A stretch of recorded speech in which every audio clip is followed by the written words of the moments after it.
Hello everyone, Christina here. Welcome to day 6 of birthday month. Today I'm creating this card with some really fun products from Honeybee. It's actually a stencil set and a stamp set. This is the Squared Spring Florals. Honeybee, Melissa over at Honeybee sent these over to me, and they are just the perfect set for a birthday card. Kind of a more feminine, very floral birthday card. I think it's going to be great.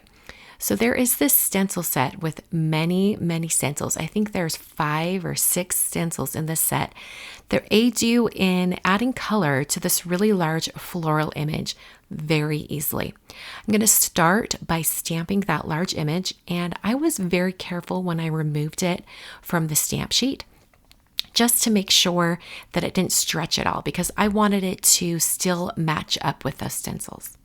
So I'm stamping this onto some Neenah Classic Crest Solar White 80-pound cardstock. Sometimes I use 110-pound, but I still have quite a bit of 80-pound in my stash, so I'm just working through that. And then I think I might change to just using 110 all the time. But for the meantime, I stamped this image in Simon Says Stamp Intense Black ink because I'm planning to do ink blending with some kind of water reactive inks, and so I want to make sure it's kind of waterproof. Those black lines are waterproof. But then also I'm planning to color the background with an alcohol marker. So I needed an ink to stamp this image that would be both waterproof and alcohol marker friendly. And Simon Says Stamp Intense Black ink does both of those things, so it worked out really well. I hit it with my heat tool just because I had stamped it 3 or 4 times to get a really good impression, and I wanted to make sure everything was dry. I'm going to be doing all of my stenciling on top of a large grip mat from Waffle Flower. It's going to hold both my paper and my stencils in place as I start adding color to this image. So I'm starting out with the very first stencil. They are labeled with the numbers so you know where to start, and this very first stencil is actually all of the leaves. I'm going to be using different ink colors from Concord and Ninth today, and I'll call out the colors as I use them. For the leaves, I'm going to be starting with some greens and then a little bit more of like a darker greenish blue. I'm going to be using the colors Sprout, Parsley, and Peacock. And I'm going to start with the lightest shade Sprout, and I'm starting by adding that color with a very, very small blending brush. This is the teeny tiny blending brush from Simon Says Stamp. And I'm bringing that in and adding a little bit of this lightest shade to the leaves, mostly to the outer tips of the leaves. Then I brought Parsley in and filled that in the areas that were closest to the base of each leaf. That mostly came into play with the larger groups of leaves.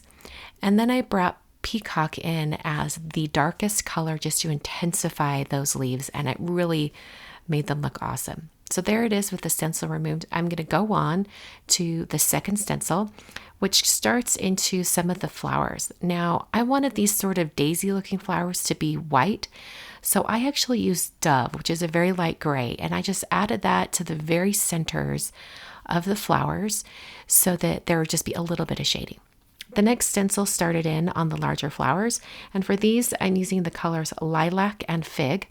So I first stenciled on Lilac, and I actually went from stencil 3 and 4 because they've split up the stencil set so that you can have different shading on each flower. And I wanted these flowers to all kind of have the same stenciling style.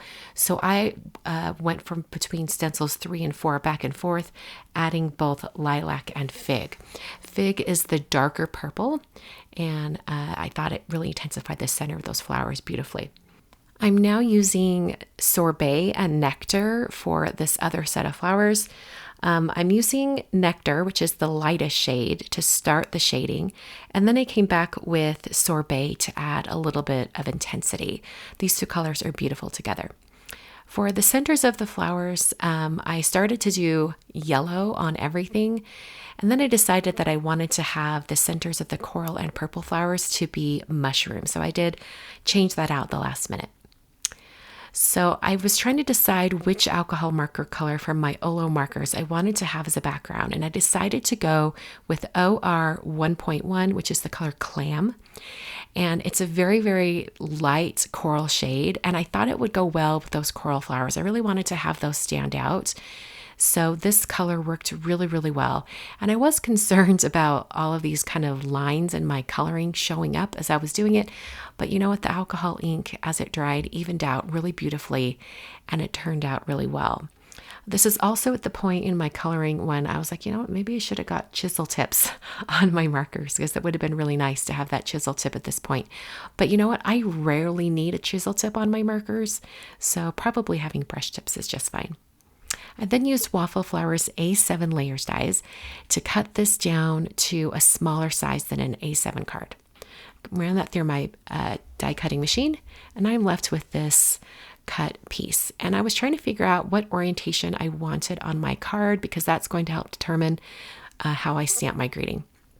I decided to have the flowers near the bottom, and then I picked out the happy birthday greeting from that stamp set. And I stamped this greeting in VersaFine Onyx Black ink. I switched to a different black ink just because I really love VersaFine for greetings. And it is waterproof, so I probably could have used it on this, except that I was going to be using that Copic marker for the background. So I stamped my greeting, and then for the background, I thought I would use the Beveled Diamonds embossing folder. This is a 3D embossing folder from Spellbinders, and I used watercolor paper for this. And I like to use watercolor paper for embossing folders because it's just so lush and beautiful. The watercolor paper is a little bit softer than cardstock, so it really molds to all of those textures and indents on the embossing folder. It just looks beautiful. Especially if it's going to be I'm going to leave it just white. I think it's a great option for a textured background. I did spritz that before I put it in my embossing folder. So when it was done, I did kind of speed up the drying process with my heat tool. That was cut down to just be a little bit smaller than an A7 card or 5x7 card. So I mounted that to the card base using some foam tape.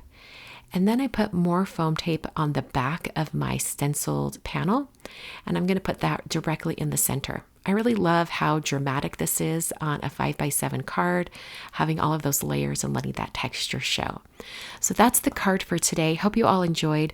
The supplies that I used today, including the stencils, the stamps, the embossing folder, all the inks, are listed down below in the video description or in the supplies section at my blog.